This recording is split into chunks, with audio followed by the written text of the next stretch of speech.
একটা ছোট্ট গ্রামে থাকত রামু নামে এক গরিব কৃষক। তার ছিল না জমি না টাকা, শুধু ছিল পরিশ্রম আর সততা।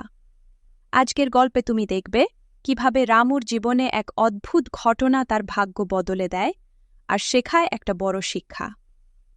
গল্প শুরু। রামু প্রতিদিন ভোরে উঠে অন্যের জমিতে কাজ করত। একদিন মাঠে কাজ করতে করতে সে মাটির নিচে একটা পুরনো পাত্র খুঁজে পেল। পাত্রটা খুলতেই সে অবাক, ভিতরে সোনার মুদ্রা। রামুর মন একটু দুলে উঠল। এই টাকা আমি রাখব না মালিককে বলবো? সে সারা রাত ভাবল। শেষে সে ঠিক করল, আমি গরিব হতে পারি কিন্তু অসৎ হব না।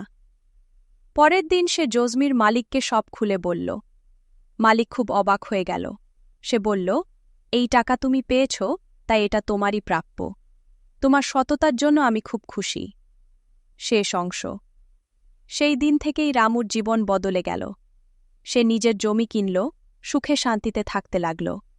শিক্ষা: সততা আর পরিশ্রম কখনো বিফলে যায় না।